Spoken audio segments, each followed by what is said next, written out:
Today we're going to talk about curriculums, so I need my teacher glasses.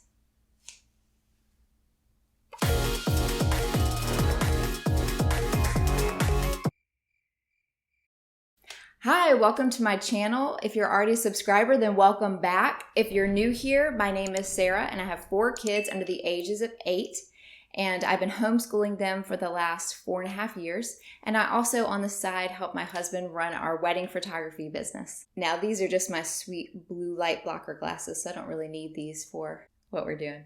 So for anyone looking for what they want to do with their 3 to 5-year-olds, as far as learning at home and preschool and pre-K, I wanted to share what we've done with our 2 oldest and are now doing with our almost 4-year-old. Honestly, at this age, no curriculum is really needed. You can easily wing it on your own with about 10 to 25 minutes a day, just 3 days a week. For a checklist, to be sure that you're hitting all the learning objectives that you should be during this time, I've linked to a sheet below that lists them all out for preschool and pre-K years.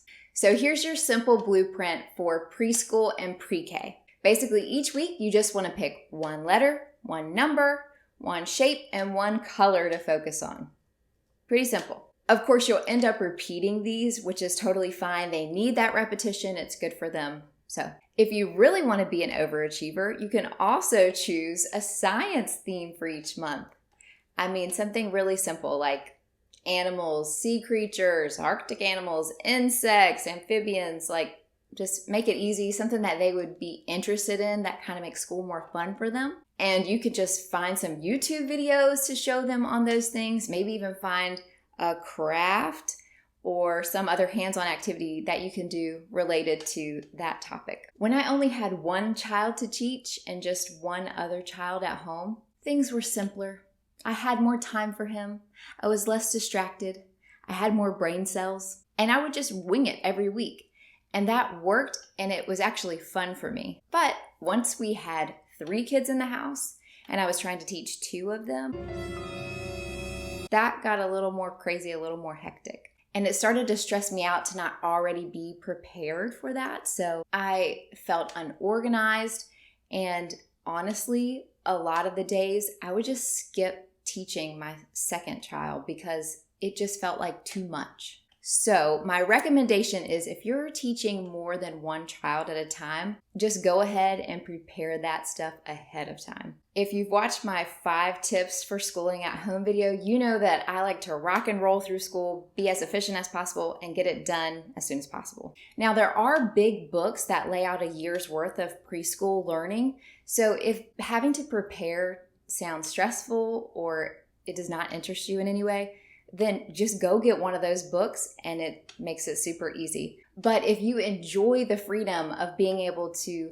decide what you're going to expose them to and how you're going to teach them things, then keep watching while I list out what we did for the preschool and pre-K years. For letters, we would work on recognizing uppercase letters in preschool, and then in the pre-K year, work on lowercase letters.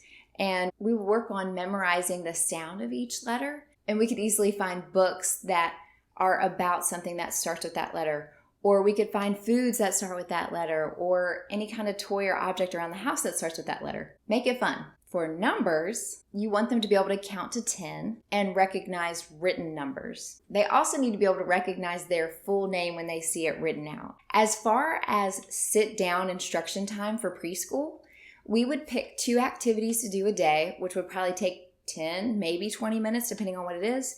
And we would just do that 3 times a week. And in between, I might sprinkle in things like educational shows. Ooh, that's easy. I tell you, the Letter Factory by Leapfrog has taught my kids the alphabet.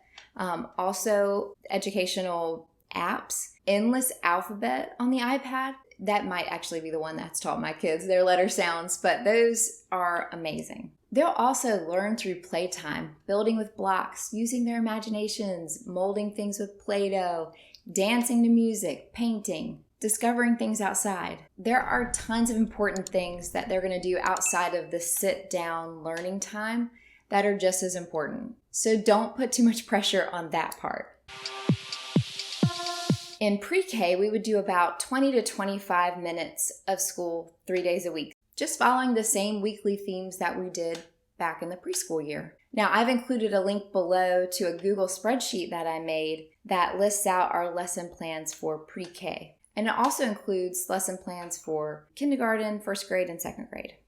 Now, I didn't use a curriculum for pre-K either. I just went to the Dollar Tree and picked up some educational activity books for preschool and pre-K for us to rotate between each day. They have some awesome books, obviously, all for $1. We've got Learn Shapes, where they can trace the shapes and work on counting how many shapes they see in the picture.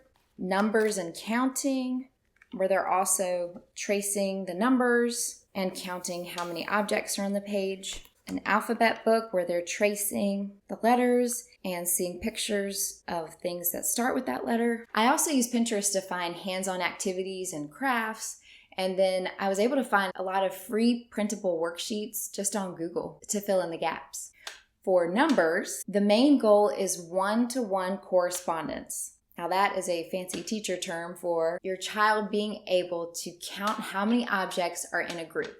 Okay, so if you have a 2 or 3-year-old or even a 4-year-old, at this point they may be counting a group of 3 and they just keep on counting those objects over and over. 1, 2, 3, 4, 5, 6, they just keep going. So it's good if they're able to recite their numbers in order, but now we want them to see the connection between what they're counting and those numbers. So one-to-one correspondence involves touching each object and counting it only once, being able to correspond one number with one object. This could take many months or a whole year to master, so don't get frustrated if you feel like it's taking a while. After that, they should show a connection between written numbers and their quantity by seeing a number and setting out that many items. They should also learn to count to 20. For letters, they should be able to recognize lowercase letters at this point and know each of their sounds and be working on tracing uppercase letters. Check out the list of learning objectives below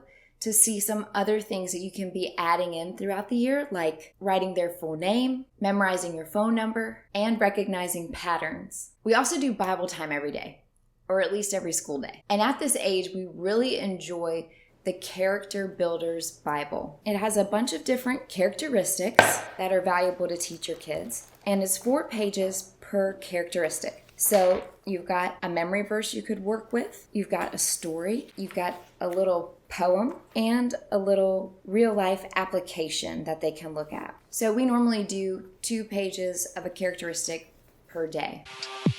YouTube is such a great educational resource. It makes our job way easier. Some days I'll have them sit down for lunch and put on an educational video from YouTube and can make their lunch easily. It occupies them and teaches them win-win.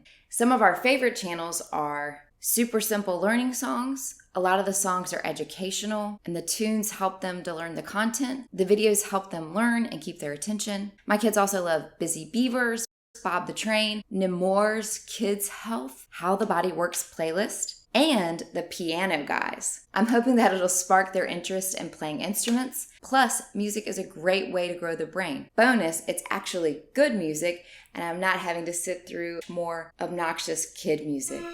Now, you know I love me some Dollar Tree. They've got coloring books, workbooks, flashcards, all kinds of craft supplies, school supplies.